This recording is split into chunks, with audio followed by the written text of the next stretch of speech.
in conversation with Ceredwin Jaques. What is your deaf story, and how does it relate to your creativity?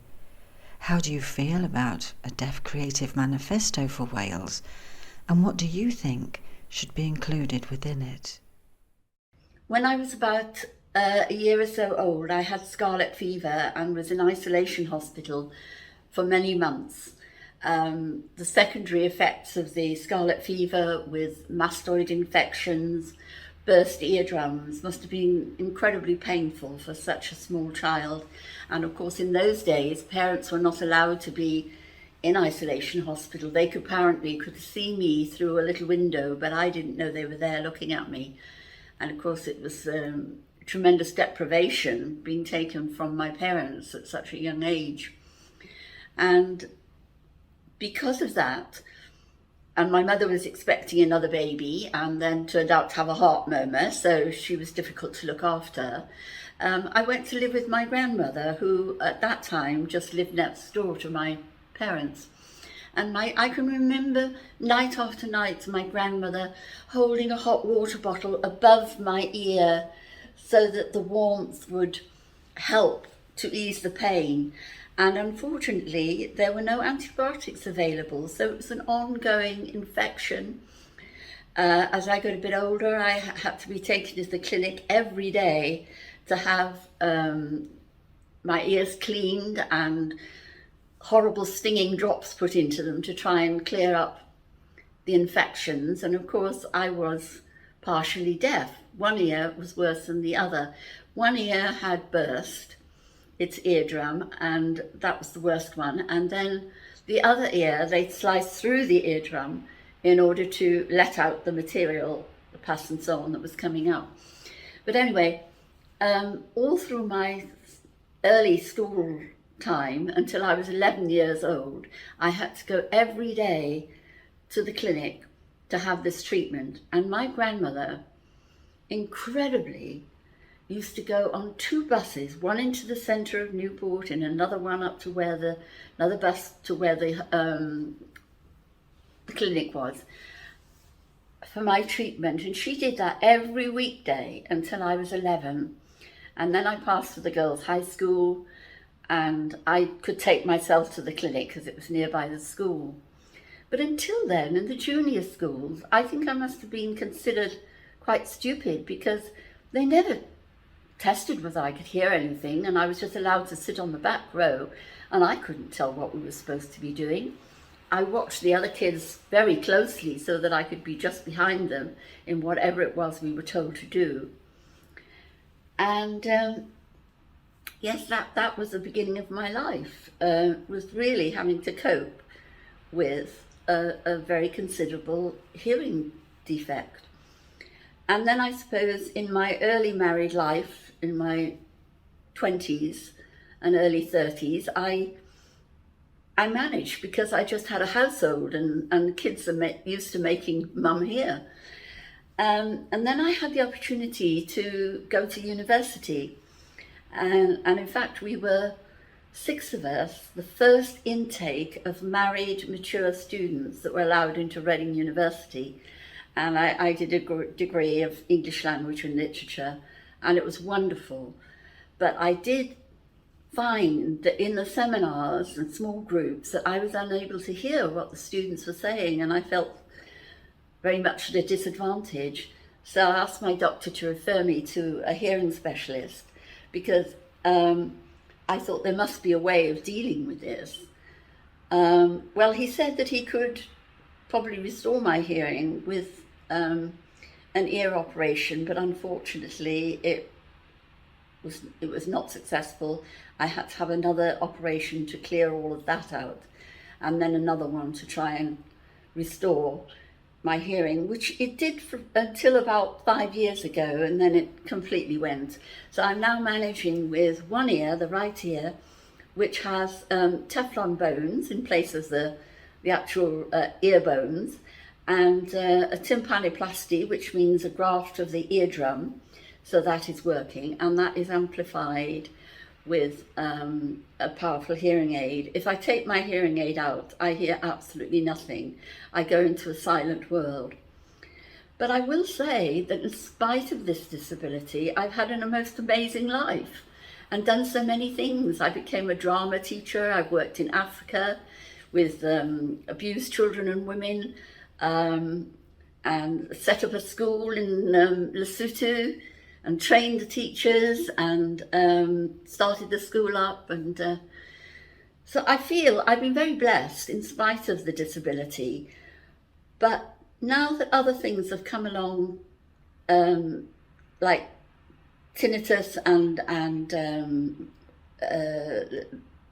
what it calls vertigo, that I can't drive any longer and I can't walk very well, very steadily, and I have to have one of those lovely little push-along, three-wheeler push-along things to keep me steady. Something I never thought I'd go to, but here I am and I'm grateful for it.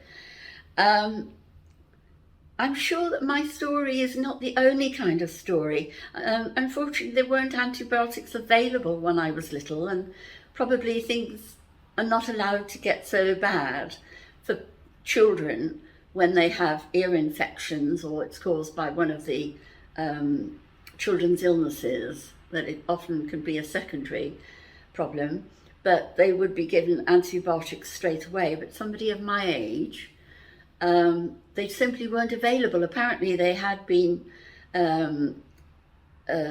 made, but all the antibiotics that were available were sent abroad for the troops who were being injured in the Second World War. So although I've had difficulties all my life, it's compounded now with aging disabilities and the disability of being able to move around as freely as I could. I've had to give up driving, which is a great blow.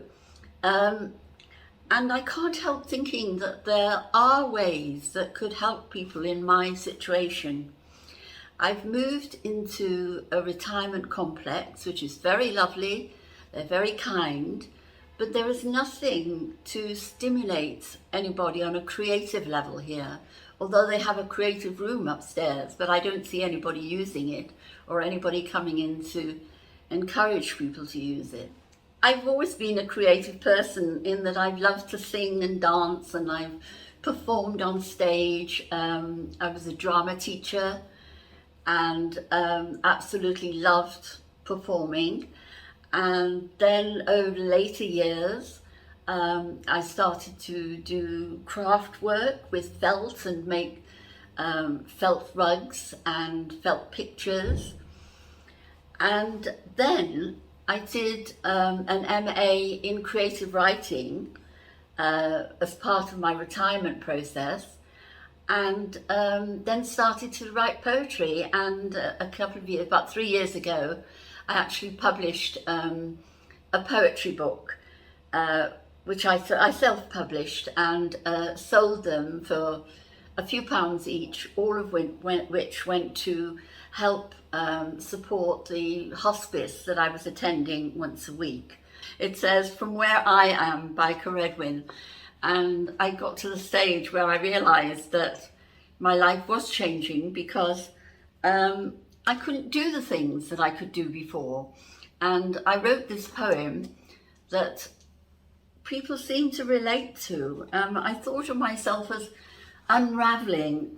Like an old knitted jumper, I am unravelling. Too worn now for respectable use. Each pearl and plain stitch binding years of holding the threads together. Now stretched too thin to bear the tension of life in the 21st century. I had pattern once and colour, and proudly displayed an intricate design woven with care and consciousness, made to impress even me with its attractiveness. There they go, the tangled threads of knotted hopes, holes where love missed a stitch, misshapen patterns that kept me warm, and faded colours, delicate with wear, all gone.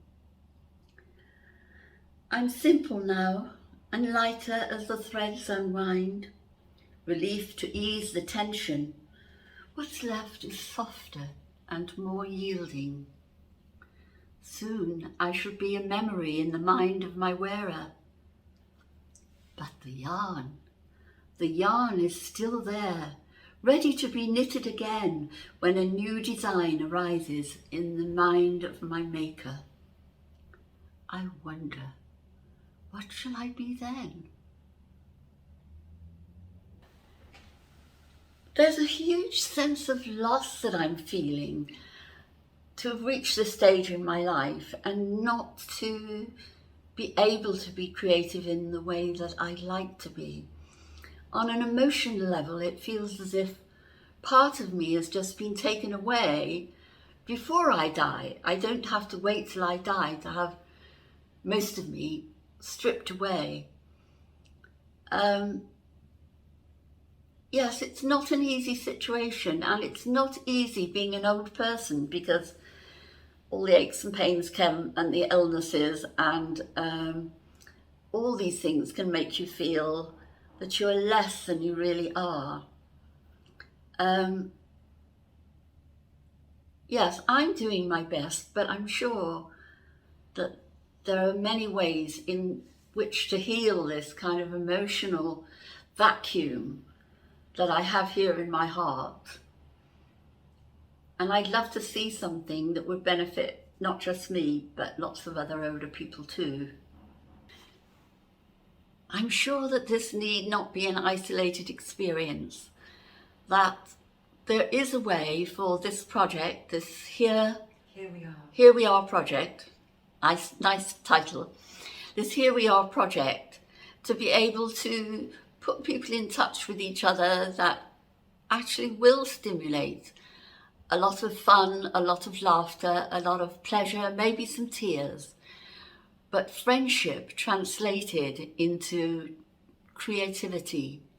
And we're all creative, we all have it within us. Let's not forget that.